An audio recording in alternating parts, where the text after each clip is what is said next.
Right now, while you're watching this video, there's a line at the National Museum of Natural History in Washington. 6 million people a year pass by the bulletproof glass to see it.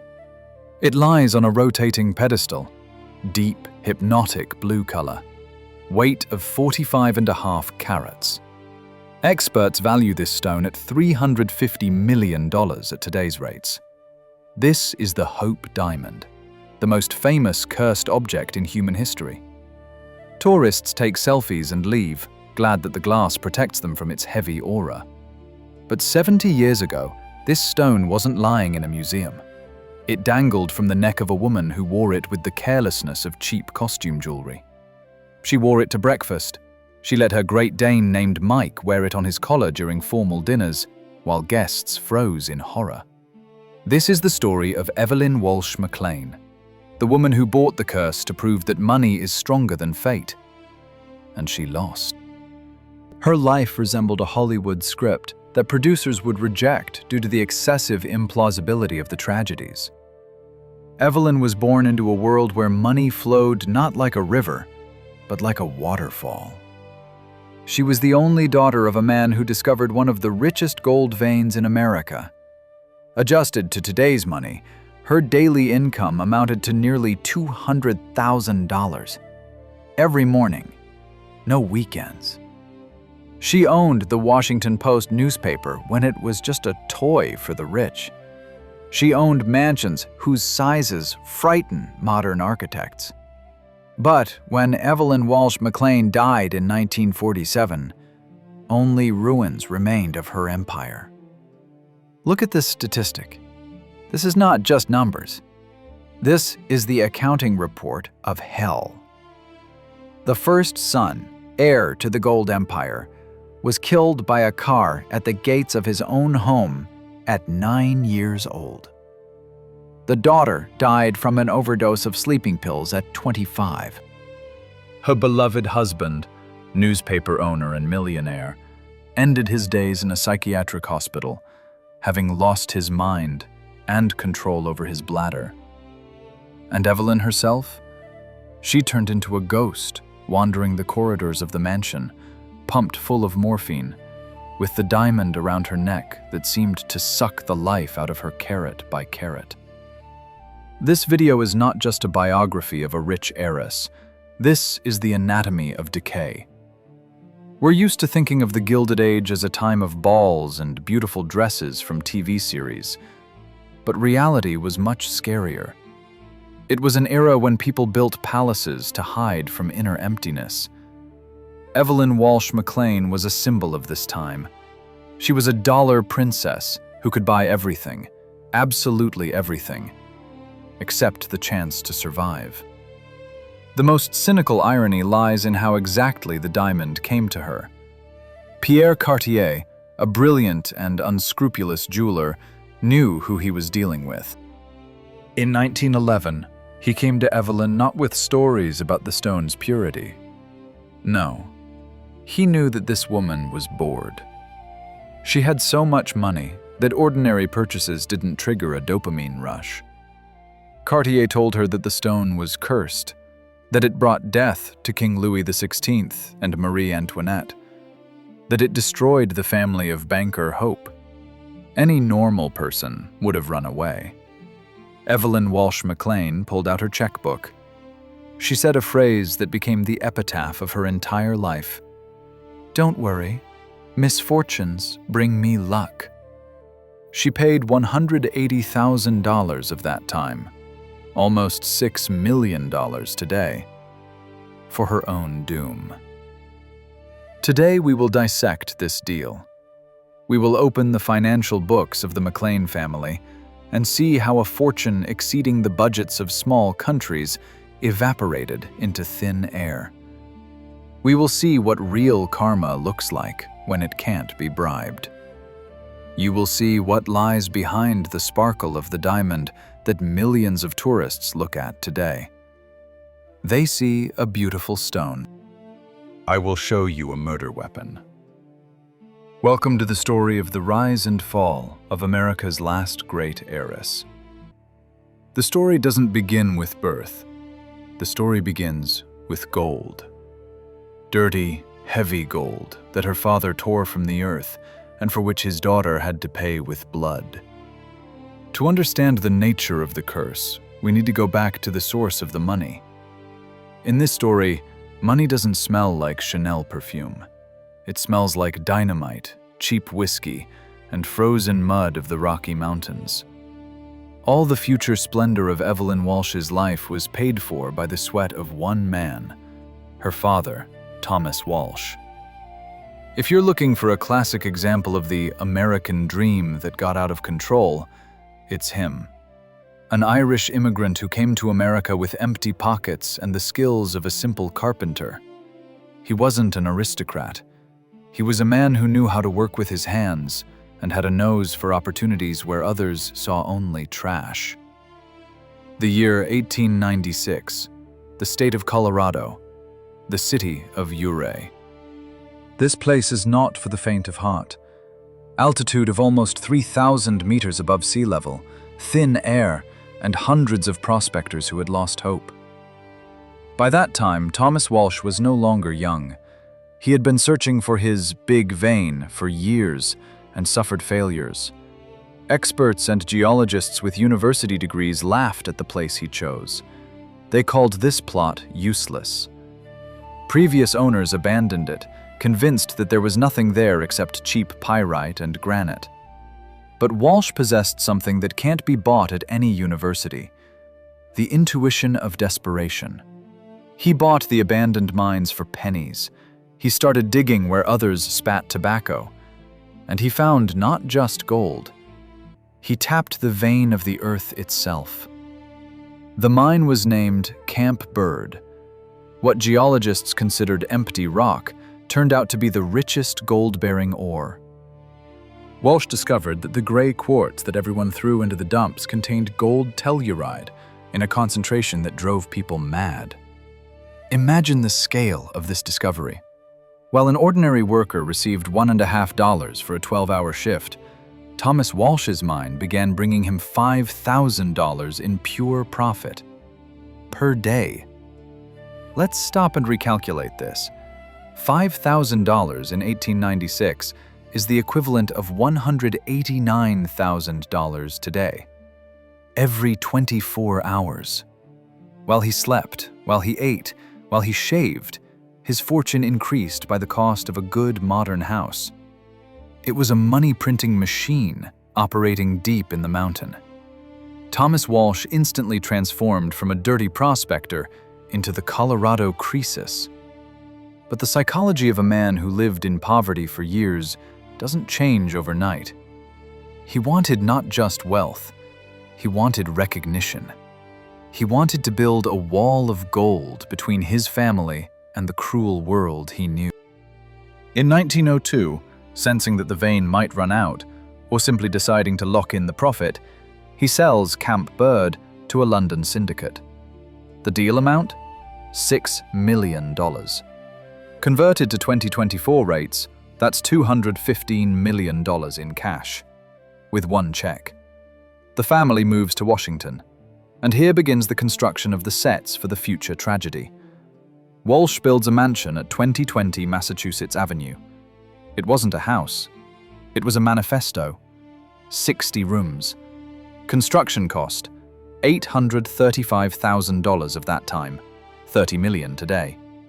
Marble staircases that cost more than entire blocks in New York. He wanted his daughter Evelyn, who remembered the smell of dust in Colorado, to never touch the ground with her feet again. Thomas Walsh became a friend of presidents and kings.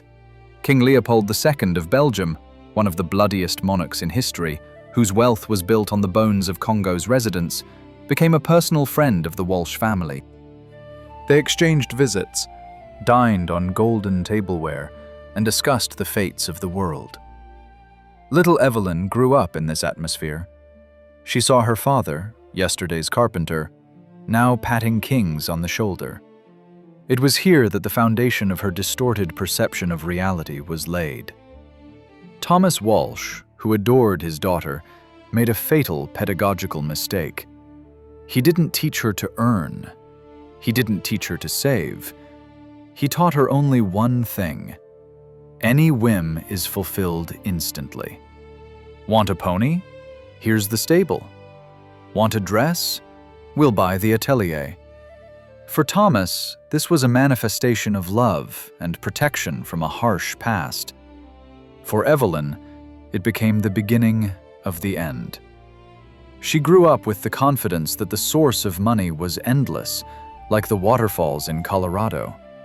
She didn't know that mines have a way of emptying.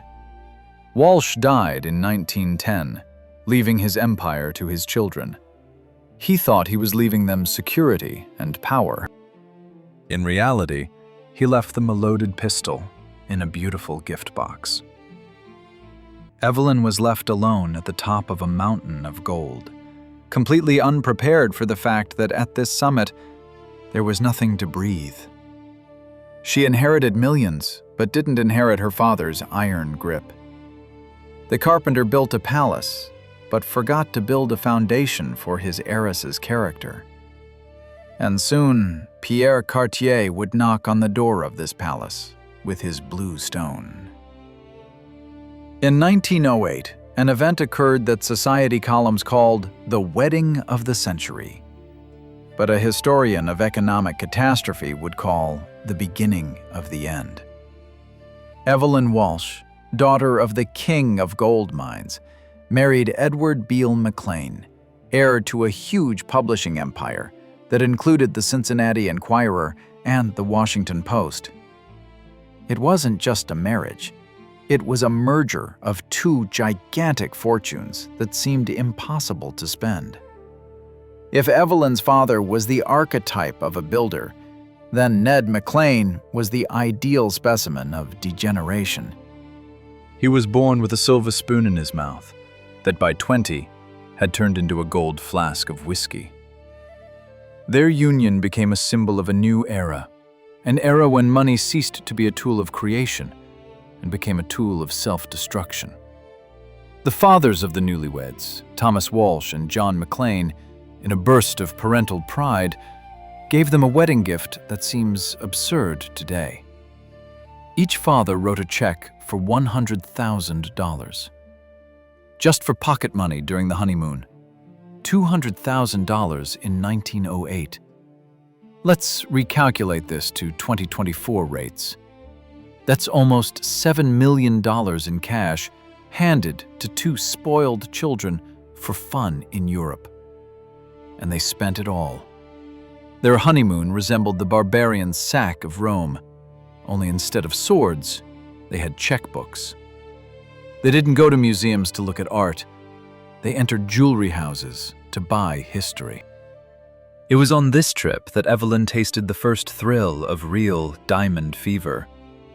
In Paris, she saw the famous Star of the East diamond weighing 95 carats. It cost $120,000.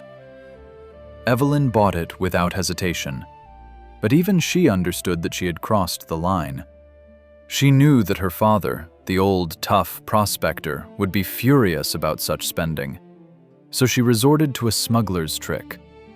Returning to America, she hid the diamond, which could buy several blocks in New York, in the folds of her dress, to avoid her father's wrath and customs duties. This was the first warning bell. Evelyn and Ned lived in a world where the word no didn't exist. They returned to Washington and began an arms race in luxury.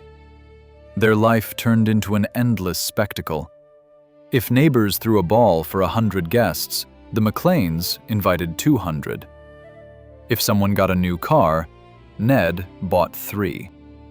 He was obsessed with speed and danger, racing through Washington streets, ignoring the police who knew. Finding the owner of the Washington Post was a bad omen for a career. But behind the facade of this glamour, rot was already beginning to show.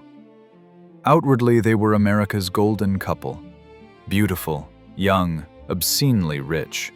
But inside their mansions, cold settled in. Ned McLean drank. He drank not like an aristocrat enjoying wine, but like a man trying to drown out the unbearable noise in his head. His alcoholism progressed at a frightening speed. Evelyn, in turn, sought salvation in things. She needed more and more confirmations of her own significance. Ordinary jewelry no longer pleased the eye. She needed legends. She needed items owned by queens and empresses. It was during this period, between 1908 and 1910, that the psychology formed that would lead to the purchase of the cursed diamond. They were the first generation of heirs. They didn't remember the cold of the Colorado mines. They didn't remember the smell of printing ink from which the McLean Empire began. They knew only that checks were always cashed. This was the time that Mark Twain aptly called the Gilded Age. On the outside, a thin layer of gold; inside, cheap metal. The McLeans were the living embodiment of this metaphor. They built their life as if the party would never end.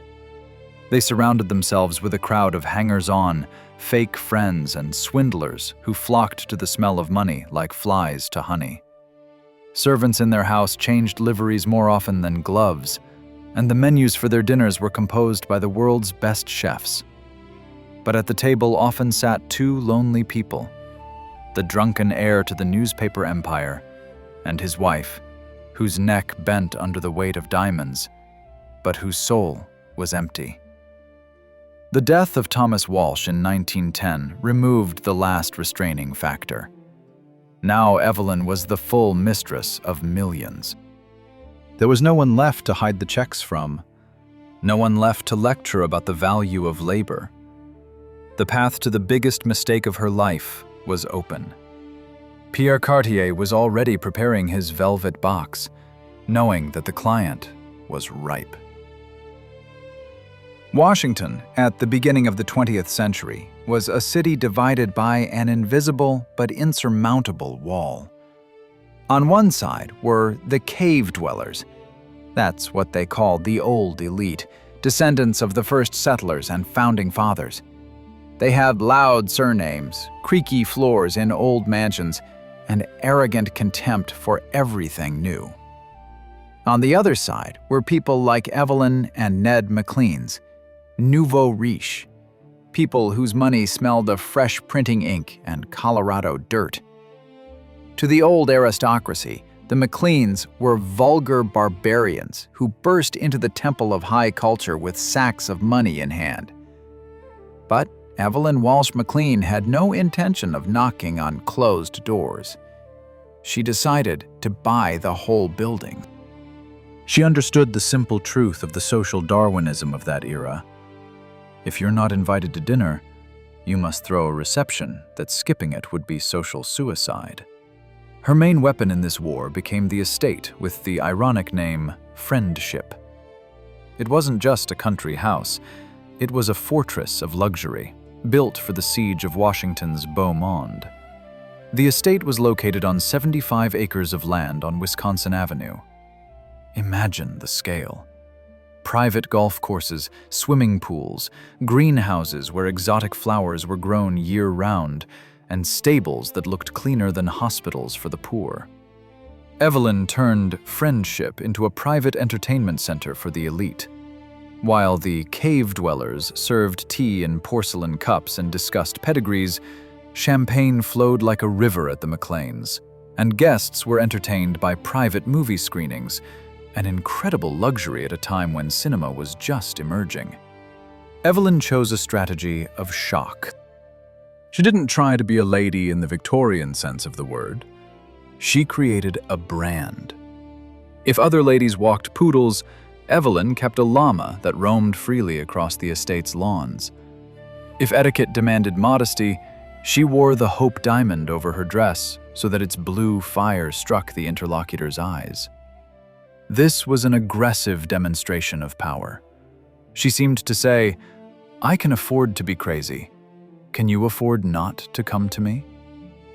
Her main rival in this arena was Alice Roosevelt Longworth, daughter of President Theodore Roosevelt.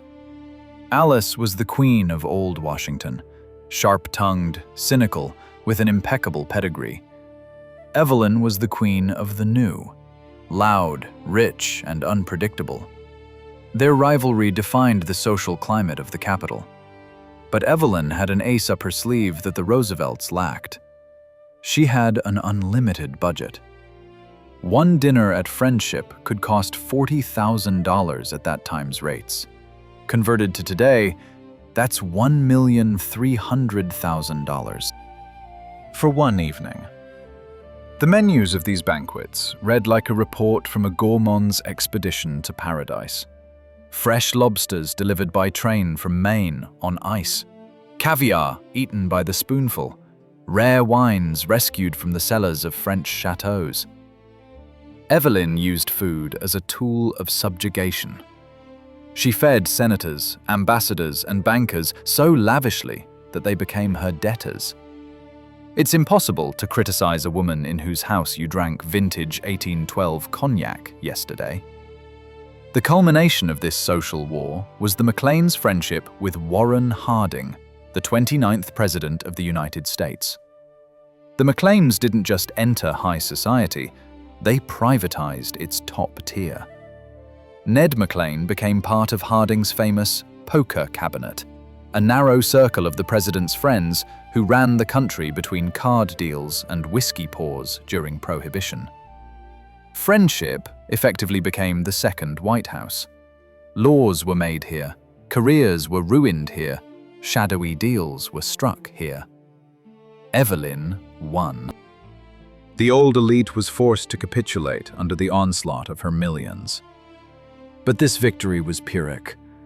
In the pursuit of the status of Washington's leading hostess, the Macleans completely lost touch with reality. They surrounded themselves with people who loved their money, but despised them personally. The house was full of guests, but there were no friends in it. There were only Ned's drinking buddies and Evelyn's flatterers. It was exactly at this moment, when Evelyn stood at the top of the social ladder, when her photos didn't leave the pages of society columns, and the Hope Diamond shone at all the capital's main receptions, that the curse began to act. Social triumph became the perfect backdrop for personal hell. After all, the higher you rise, the more painful the fall. And the foundation under the Macleans' feet had already begun to crack, although the music of catastrophe, muffled by jazz and the clink of crystal, was still inaudible. They bought titles, they bought presidents, they bought respect. But soon they were about to learn that fate doesn't accept checks, even if they're written on golden paper. At the beginning of the 20th century, ships crisscrossed the Atlantic laden with the world's most expensive commodity. In one direction sailed American heiresses, with suitcases stuffed with shares of railroad companies and steel mills. In the other direction, they returned, arm in arm with impoverished dukes, counts, and princes. This was the market of dollar princesses, a cynical barter where the old world sold coats of arms and titles to patch the leaking roofs of their ancestral castles, and the new world bought legitimacy. The father gave a check, the duke gave a name, and the daughter became a living bridge between capital and history. Evelyn Walsh Maclean was already married to an American, so she couldn't buy herself a duchess title. But her ambitions extended beyond the marriage market. She decided to buy royal power in another way. If she couldn't become a queen by blood, she would become a queen by right of owning the most royal artifact on the planet. She didn't need an aristocrat husband. She needed an item before which monarchs bowed their heads. And here Pierre Cartier takes the stage. This Frenchman was not just a jeweler. He was a brilliant psychologist who understood the nature of vanity better than the nature of precious stones. In 1910, his firm had a branch in New York, but business wasn't going as brilliantly as desired. He needed a deal that would inscribe the name Cartier into history. He had the blue diamond in his hands, a stone of incredible beauty, but with the reputation of a serial killer.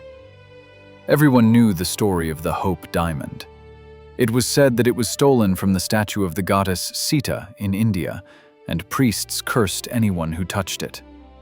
Jean-Baptiste Tavernier, who brought the stone to Europe, was allegedly torn apart by wild dogs. King Louis XVI and Marie Antoinette, who owned the stone, ended their lives on the guillotine. The family of bankers Hope, who gave the stone its name, went bankrupt. Russian Prince Koretkovsky, who gave it to his mistress, shot her in a fit of jealousy. This was the resume of a monster, not jewelry. Any other seller would have hidden these facts.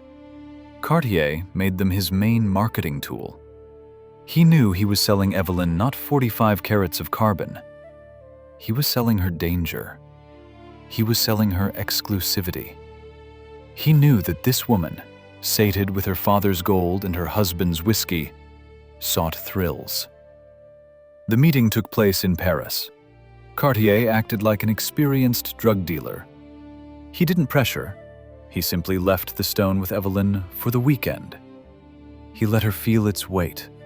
He let her see how people's faces changed when she entered the room with this blue eye of the abyss around her neck. Evelyn was mesmerized. The stone gazed at her, and she saw her reflection in its depths. Great, frightening, untouchable. When Cartier stated the price and terms, it sounded like a sentence. $180,000. At today's rates, that's almost $6 million. But the deal terms were even more interesting. In the contract, which resembled Faust's pact with Mephistopheles, there was a clause. If a fatal misfortune happened to the McLean family within 6 months, Cartier was obligated to buy the stone back. This was a trap. Cartier knew that Evelyn would never give up the stone, and Evelyn was confident that she was above any superstitions. "Misfortunes bring me luck," she threw out the phrase that became a legend. She sincerely believed that her money was a sufficient shield against ancient curses. She remounted the stone's setting. Now it hung in a necklace of white diamonds, like a blue heart in a cage of light. This purchase became her personal coronation. Returning to America, she wore the diamond everywhere. She wore it to breakfast, shocking the servants. She wore it with her swimsuit. She really hung it around her Great Dane Mike's neck when she wanted to humiliate guests, showing that the stone that killed the Queen of France was just a toy for her dog. This was the ultimate manifestation of Gilded Age arrogance.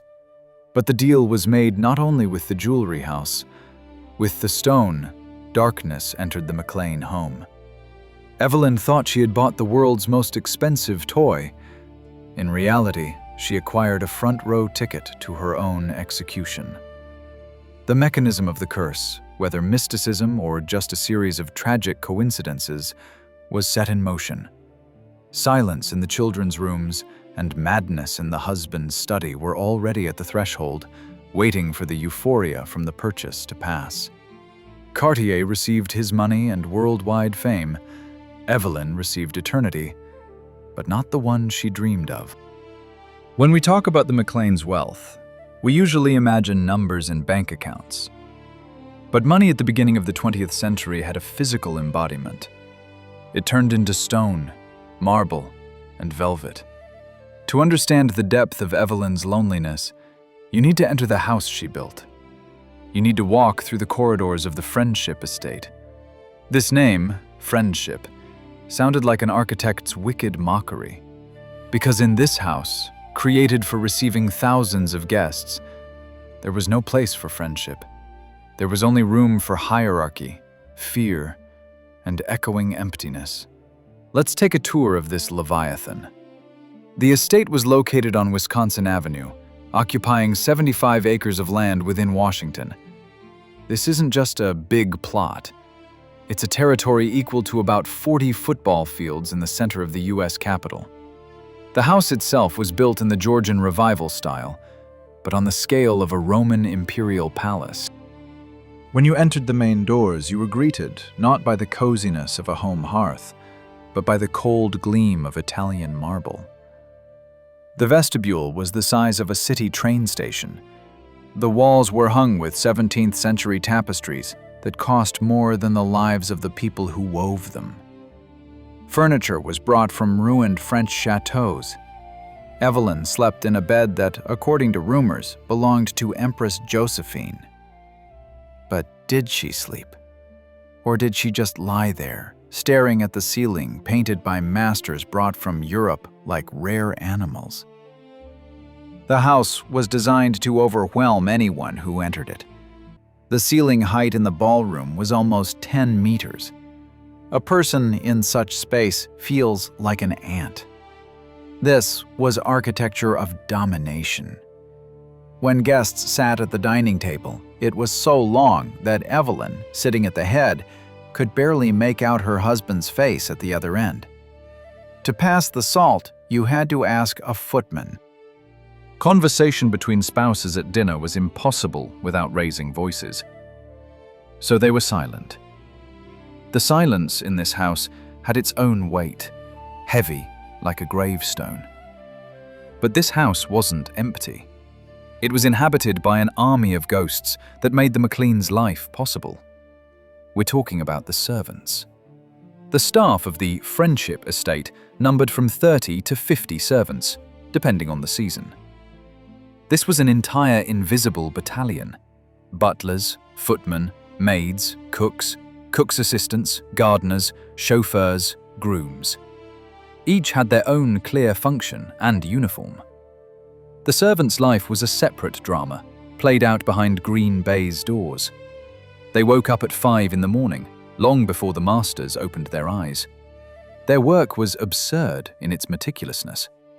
Maids had to iron the morning newspapers so that the printing ink wouldn't stain Ned McLean's fingers. Silver was polished daily, even if it wasn't used. Footmen in powdered wigs and satin breeches stood in the corridors for hours, not allowed to move or speak, turning into living furniture. The scariest thing in this system was that the servants knew everything about the masters, while the masters knew nothing about the servants, not even their real names. Evelyn often called the maids fictional names because it was more convenient for her. To her, they weren't people, but functions. Bring morphine. Fasten the dress. Clean up after the dog. But it was precisely these functions that saw what was hidden behind the grand facade. The butler saw how Ned McLean's hands trembled when he reached for the first morning glass of whiskey. The maid saw bruises on Evelyn's body after failed falls. Nannies knew the McLean children better than their own parents. Little Vincent, the $100 million baby, grew up surrounded by paid guardians. He was guarded like a crown prince. Bodyguards hired from the Burns Detective Agency followed him. Imagine a child's childhood, where he can't take a step without a grim man with a revolver under his jacket following him. Vincent played in a golden cage. His toys cost thousands of dollars. He had his own miniature railroad he could ride on, but he didn't have the freedom to scrape his knee and cry alone. The Friendship house devoured its inhabitants. It required colossal resources. Bills for heating, electricity, and maintaining the greenhouse, where tropical orchids were grown in the middle of a Washington winter, amounted to tens of thousands of dollars a month. It was a black hole sucking money from Thomas Walsh's inheritance. But the scariest was the emotional cold. The mansion was divided into zones. There was Ned's men's half, saturated with the smell of tobacco, leather, and alcohol. There, behind closed doors, he immersed himself in his madness, playing cards with dubious personalities and FBI agents. And there was Evelyn's women's half, a boudoir stuffed with jewelry, dresses, and medicines. The spouses could go days without crossing paths in their own home, living on different planets in the same solar system. Sometimes, at night, when parties ended and the last drunk senator went home, Evelyn was left alone in the huge hall. She heard the house breathing. the creak of the parquet, the noise of wind in the chimneys. In these moments, she perhaps understood that she had built herself a mausoleum while alive. The Hope Diamond lay somewhere nearby, perhaps on the nightstand, perhaps in the safe, but its presence was felt physically. It was the heart of this house, cold, hard, and dead. This house was the perfect setting for tragedy. The stage was built, the lights set, the actors in their places. Servants in livery stood by the walls, ready to silently watch the catastrophe. The architecture of power turned into the architecture of a trap. And soon, very soon, real trouble would knock at these marble gates, which neither security, nor high fence, nor millions in accounts could stop. Because death, unlike Washington's elite, comes without invitation and doesn't require a dress code. If you drove past the Friendship Estate in the mid-1920s, you would see a perfect picture. Manicured lawns, shining windows, lines of expensive cars entering the wrought iron gates. But if walls could speak, they wouldn't sing songs of love. They would howl. Inside this marble sarcophagus, a process of biological and moral decomposition was taking place that no money could stop. This was the stage when the gold paint began to peel, revealing black mold underneath. In medicine, there is the concept of tissue necrosis. This is when a living cell dies inside the body and begins to poison everything around. In the McLean family, necrosis began with the head of the family. Edward Ned McLean, owner of one of the world's most influential newspapers, a man who could call the US president at 3 a.m, was turning into an animal. And this is not a metaphor. Ned McLean's alcoholism was not the elegant vice shown in films like The Great Gatsby. It was a dirty, physiological catastrophe. He drank several bottles of whiskey a day. His brain, poisoned by decades of intoxication and, as doctors whispered, the consequences of untreated syphilis, began to fail. In medical records of that time, it was delicately called softening of the brain. In reality, it looked horrifying. Ned was losing touch with reality. He could cause a scandal at a diplomatic reception, urinate in the fireplace in the presence of ambassadors, or start shooting at imaginary enemies in the corridors of his own home. He became a paranoid. It seemed to him that he was being pursued. The irony was that he was indeed being pursued by his own demons. He surrounded himself with a retinue of Washington's darkest personalities. His best friend and advisor became Gaston Means, a former FBI agent, swindler, and possibly murderer, a man who sucked money out of McLean like a leech. Means exploited Ned's paranoia, convincing him that the family was threatened by Bolsheviks, anarchists, and kidnappers. For his protection services, Means received checks for tens of thousands of dollars. Money from the newspaper empire went to pay for fake reports and bribes. Ned McLean, heir to a great dynasty, turned into a trembling wreck manipulated by crooks. His personal life became tabloid fodder. He openly took a mistress, Rose Doris, sister of Hollywood star Marion Davies, and housed her in one of the family-owned houses. Evelyn's public humiliation became a daily gossip column item. But Evelyn Walsh McLean was not an innocent victim. She was a mirror image of her husband, only her poison was of a different sort. If Ned chose whiskey, Evelyn chose morphine. Her addiction started innocently, with doctor's prescriptions after a car accident in which she injured her leg. But very soon, pain relief turned into a necessity. Evelyn's morphinism was a quiet, velvety killer. She spent days in the semi-darkness of her bedroom, lying on silk sheets, while the Hope Diamond dimly flickered on the nightstand. The narcotic gave her what money couldn't: oblivion. Under the influence of opiates, she forgot about her drunken husband. the cold of the huge house, the fear for the children. She lived in a fog. The servants knew. When the mistress was unwell, it was best not to enter her room. Doctors, receiving huge fees, continued to write prescriptions, afraid to lose such a client. It was a vicious circle. Money allowed her to maintain her addiction at the highest level of comfort. She had no dealers in back alleys. She had professors of medicine with gold Parker pens who legally delivered death to her in beautiful ampules. In this narcotic fog, Evelyn committed acts bordering on madness. The most striking example of how the rot had affected her ability to think clearly was the story with the Lindbergh baby kidnapping. When in 1932, the son of the famous aviator Charles Lindbergh was kidnapped, Evelyn decided that she was the one who should save him. Gaston Means intervened. He convinced Evelyn, under the influence of drugs and megalomania, that he knew the kidnappers. He said he needed $100,000 in cash, about $2.5 million today, to ransom the child.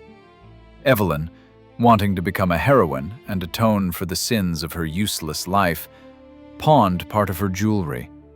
She filled a box with money and handed it to the swindler in an abandoned warehouse. Of course, Means didn't return any child. He simply disappeared with the money. This story is the quintessence of personality disintegration. The heiress, who once dictated fashion to Washington, now handed millions to a con man in a dark alley, believing in a fairy tale. This was the collapse of intellect. The money was still there, but the ability to manage it was gone. The Hope Diamond at this time continued its grim watch. It seemed to feed on this energy of decay. Evelyn wore it more and more often, as if challenging fate. "If you're cursed," she seemed to say to the stone, "then finish me off." But the stone didn't hurry. It slowly watched as the psyche of its owner crumbled.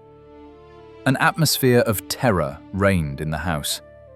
The McLean children grew up in the epicenter of the hurricane. They saw their father being carried out of the study unconscious. They saw their mother looking through them with glassy pupils. The parents' quarrels were epic. Broken dishes, Ming Dynasty Chinese porcelain, screams, divorce threats that were forgotten by morning. It was a war of attrition. High society, which once idolized the McLeans, began to turn away. Invitations to friendship were now seen not as an honor, but as a risk of getting into an unpleasant situation. The scent of expensive perfumes could no longer mask the smell of trouble. At some point, Ned completely lost control of himself. His madness became dangerous to those around him. Doctors gave a diagnosis that sounded like a sentence for the Empire: complete incapacity. In 1933, the court declared Edward McLean insane. He was forcibly placed in the Shepherd and Enoch Pratt Psychiatric Clinic. Imagine this scene. The man who owned the city, whom senators feared, now sat in a padded cell, not recognizing his family. His empire collapsed before the money ran out. The Washington Post newspaper, the family's pride, was put up for bankruptcy auction. Eugene Meyer bought it for $825,000. Peanuts compared to what had been invested in it. Evelyn was left alone in the huge house. Husband in the insane asylum, newspaper sold, reputation destroyed. But she still held her posture. She put on her dresses, fastened the blue diamond around her neck, and went out to dinner, at which there was no one. The rot had eaten the foundation, but the facade still stood, supported only by the force of her stubbornness and the remnants of morphine in her blood. She didn't know that the stone's main curse was still ahead.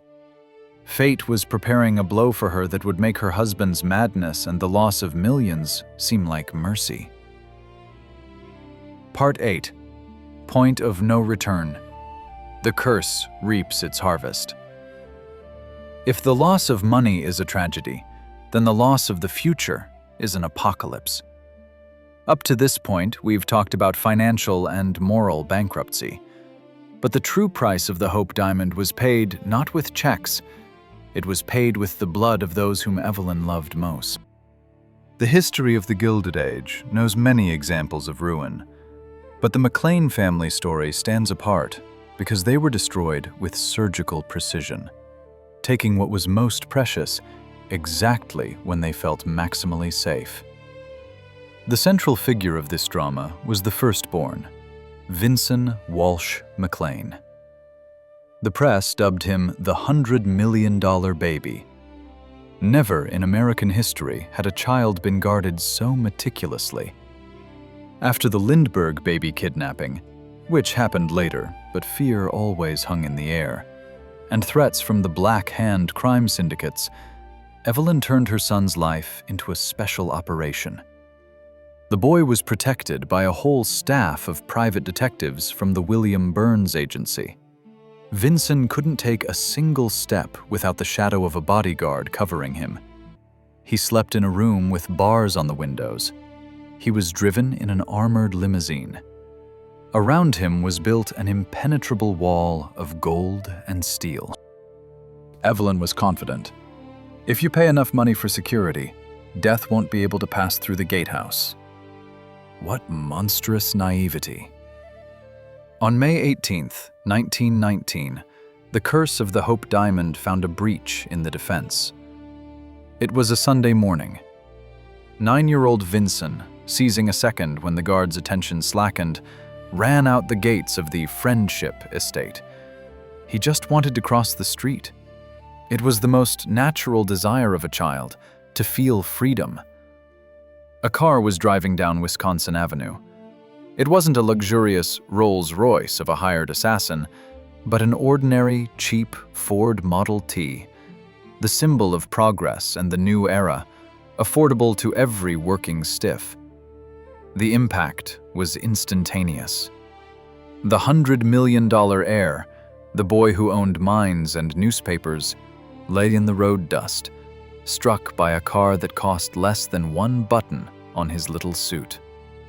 Further events showed the total impotence of capital before physiology.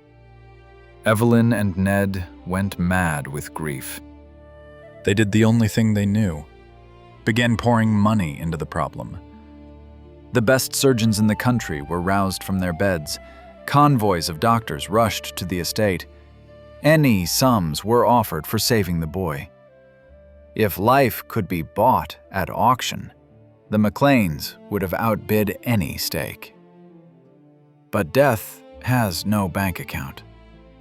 Vincent died without regaining consciousness. This was the moment when the family's backbone broke.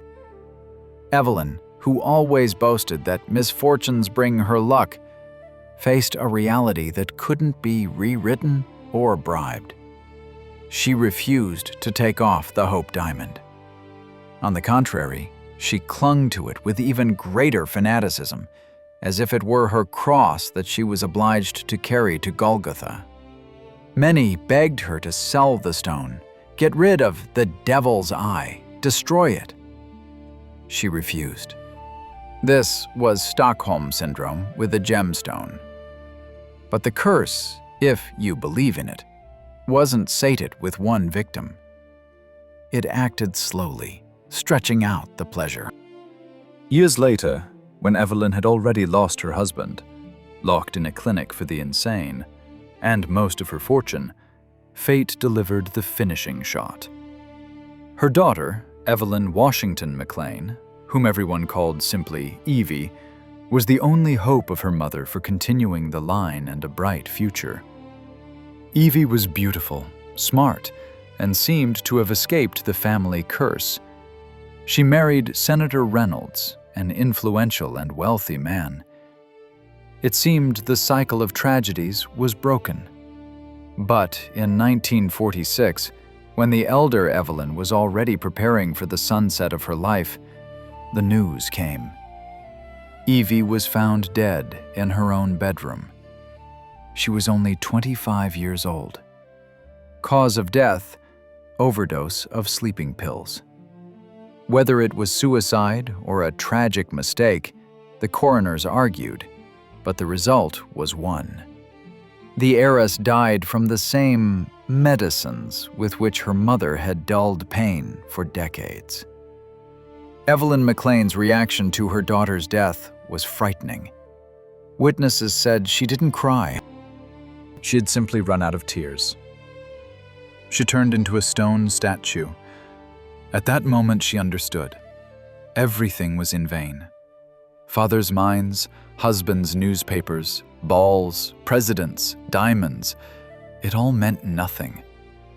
She was left alone in the empty house, surrounded by portraits of dead children and her mad husband. This point of no return turned her life from a society chronicle into a Greek tragedy. Now she was no longer a dollar princess, but the queen of the graveyard. The Hope Diamond continued to hang around her neck, shining with the same cold, indifferent light as on the day of purchase. It didn't care. It had outlived Marie Antoinette. It had outlived Banker Hope. It had outlived sultans and kings. Now it had outlived Evelyn's children, too. The scariest part of this chapter in the story is the silence.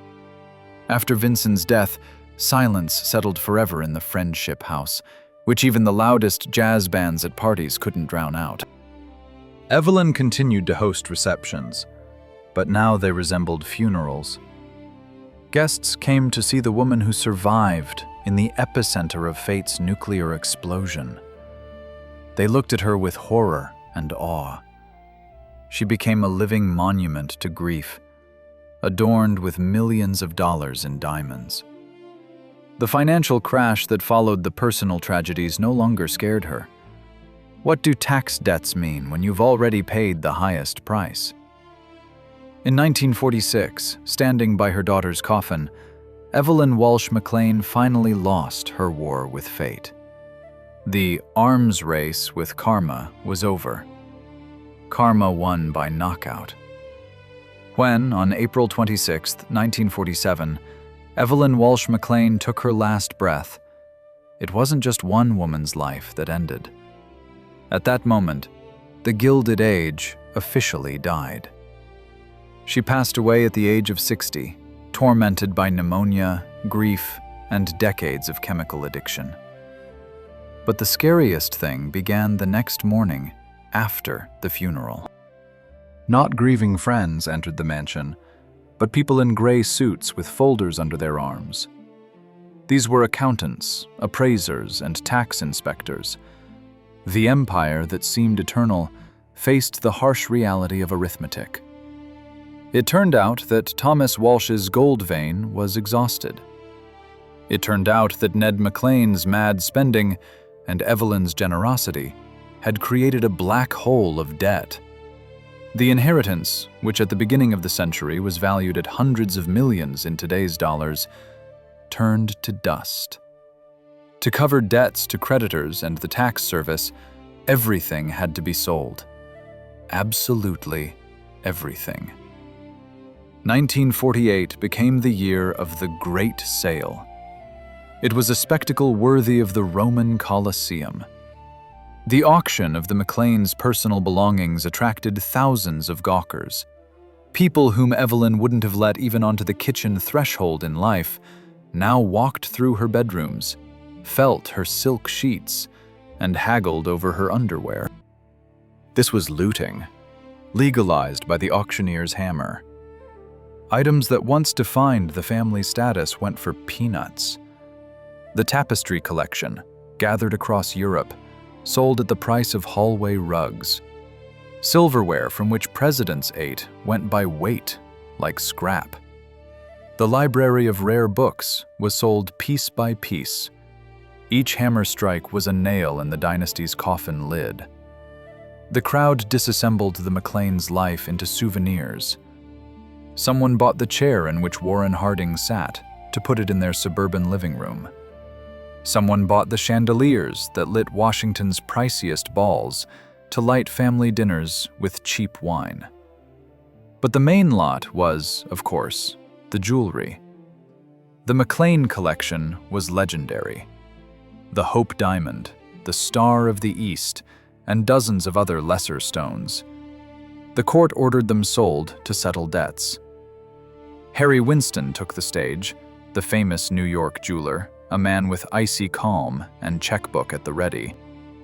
The deal Winston struck is still studied by business historians as a masterclass in brilliant cynicism. He bought Evelyn Walsh McLean's entire jewelry collection wholesale. The deal amount, by various accounts, came to about $1 million plus change. Against the stone's true value, it was daylight robbery. The Hope Diamond, for which Evelyn traded her life, health, and happiness, went to its new owner as part of an inventory list, sandwiched between a pearl necklace and an emerald brooch. Winston feared no curse. To him, it was just carbon with a killer marketing backstory. And what of the drama's sets? The Friendship Estate, Washington's Versailles, met the most humiliating end. The land it stood on grew too valuable for just one house. Developers snapped up the property. Bulldozers rolled in fast. The walls that witnessed America's richest families rise and fall were razed in weeks. Marble columns, carved panels, stucco, everything reduced to construction rubble. On the spot where llamas roamed and orchestras played rose a middle-class apartment complex called McLean Gardens. Boxy brick homes for run-of-the-mill clerks and civil servants. Where Evelyn shot up morphine and stared at the diamond, now someone fries eggs and heads to the office. History erased their traces from the face of the earth with frightening efficiency. The fate of the last heirs was no less sad. Evelyn and Ned's grandchildren received only crumbs of former glory. Mommy Walsh, the granddaughter, died in obscurity. Other descendants dissolved into the crowd, becoming ordinary Americans forced to work to pay bills. The prophecy from rags to riches and back to rags in 3 generations came true with mathematical precision. Thomas Walsh found gold. Evelyn spent the gold, and her grandchildren were left with memories of gold. This fall was total. No McLean Foundation remained. No university or hospital built on their money. Unlike the Rockefellers or Carnegies, the McLeans didn't invest in eternity. They invested in themselves. And when the money ran out, nothing remained of them except newspaper clippings about scandals and straszne legends. In 1949, when the dust from the mansion's demolition settled and the jewelry moved to New York safes, Washington breathed a sigh of relief. The era of mad money ended. The Great Depression and World War II taught America modesty, at least outwardly. The McLeans were dinosaurs that went extinct because the climate changed. Their story became a lesson no one wanted to learn. Wealth without purpose is just fuel for the bonfire on which your family burns. But the Hope Diamond still existed. It lay in the darkness of Harry Winston's safe, awaiting its final appearance. Winston, a showman no less than Pierre Cartier, was preparing a finale for the stone that Evelyn couldn't have imagined even in her worst nightmare. The stone was to become public property. Fate's irony. What killed aristocrats was to become entertainment for the masses. Evelyn Walsh McLean's story doesn't end in the cemetery, as one might think. Her real finale was written 11 years after her death, on November 10, 1958. On that day, an event occurred that put a fat, surreal point in the legend of the curse. Harry Winston, the jeweler who bought the McLean collection, decided to donate the Hope Diamond to the Smithsonian Institution. He wanted the stone to become the foundation of a national jewelry collection. But how to deliver the world's most expensive and dangerous item? Order an armored convoy? Hire an army of guards? Winston acted in the spirit of the new, democratic America, completely desecrating the curse. He simply wrapped the stone that killed kings and drove millionaires mad in plain brown paper. He put it in a cardboard box, and he sent it by regular first-class United States mail. Think about the irony of this moment.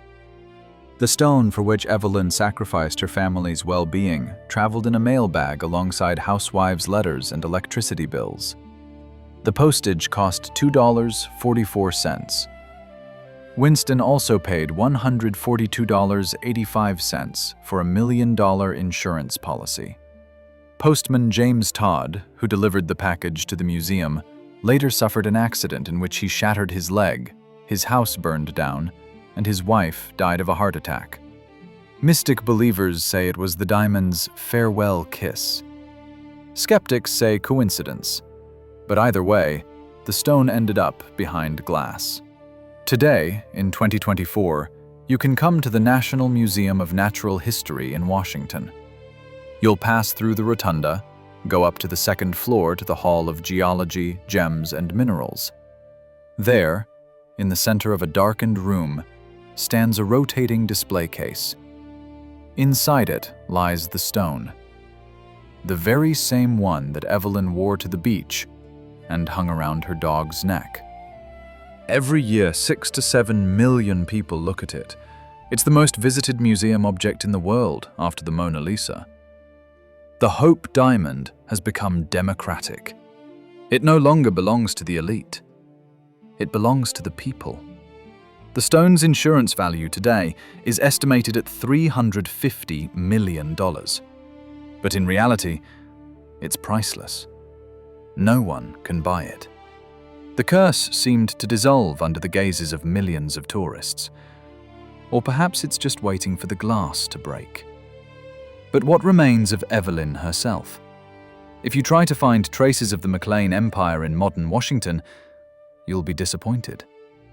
Unlike the Rockefellers, whose name is carved on the facades of centers in New York, or Carnegie's, whose concert halls and libraries stand across the country, the McLeans have vanished. The Friendship Mansion has been erased from the face of the earth. Today, in its place, stands the McLean Gardens residential complex, rows of neat brick condominiums where lawyers, lobbyists, and American university students live. The residents of these apartments walk their dogs on the very lawns where Evelyn's llamas once roamed, and they have no idea that beneath their feet lie the ruins of America's Versailles. Only the complex's name reminds that a woman who once owned the world lived here. Another, even more powerful remnant of the empire is the Washington Post newspaper. The newspaper that Ned McLean nearly destroyed with his madness and drinking was saved by Eugene Meyer at the bankruptcy auction. Later, under the leadership of his daughter, the legendary Katharine Graham, this publication became the very media giant that exposed Watergate and brought down President Nixon. Today, the newspaper belongs to billionaire Jeff Bezos. It's a global brand, a symbol of the free press. But in the Post's corporate history, the McLean ownership period is mentioned only as a dark era of decline, a lesson in how not to manage a media business. If Ned McLean hadn't lost his mind, perhaps the McLean name would stand alongside Graham or Sulzberger today.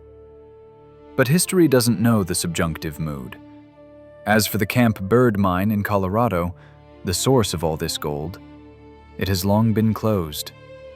Today, it's a tourist attraction and a spot for mining history enthusiasts.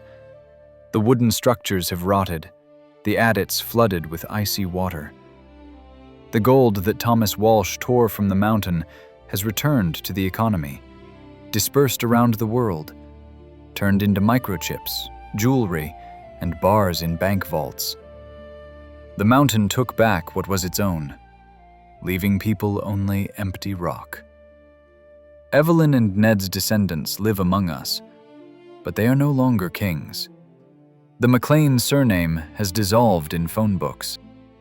Some of them tried to sue for remnants of the inheritance, Others preferred to forget the past and live normal lives. The prophecy that the curse acts up to the third generation seems to have exhausted itself. But the full price was paid. The story of Evelyn Walsh McLean is a perfect illustration of the difference between wealth and legacy.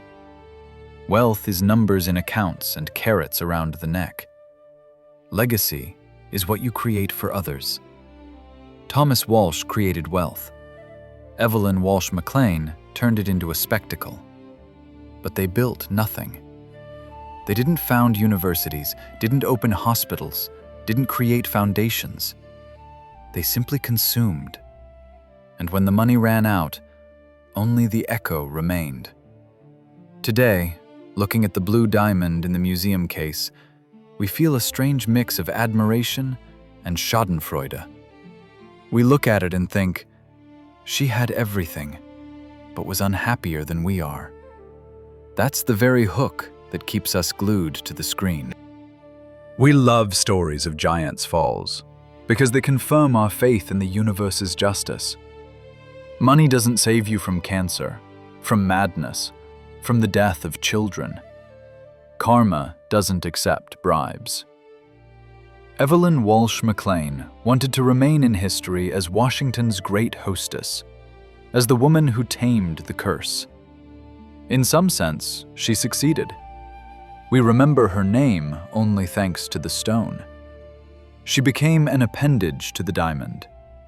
In gemology textbooks, her name stands in the list of owners between Sultan Abdul Hamid II and Harry Winston. She became part of the provenance, a line in the lot description. Wrapping up this story, let's return to the beginning, to the moment when Pierre Cartier placed the velvet box before her in Paris. Did she know then, signing the check, that she was signing away her future? Probably not. She saw only the sparkle. And in this lies the tragedy of the entire Gilded Age. They saw the sparkle, but didn't see the abyss hidden behind it. The Hope Diamond still rotates on its pedestal in Washington. It is cold, calm, and eternal. It outlived Evelyn by 70 years and will outlive us all. Its facets catch the spotlight light and cast blue glints on tourists' faces. They say that if you look into its depths for a long time, you can feel dizziness. Perhaps it's just an optical illusion.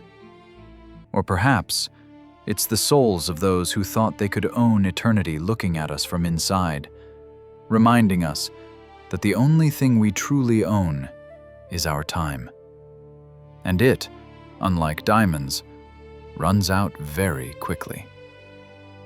This was the story of Evelyn Walsh McLean, the last dollar princess who bought herself a place in history at the price of her own life.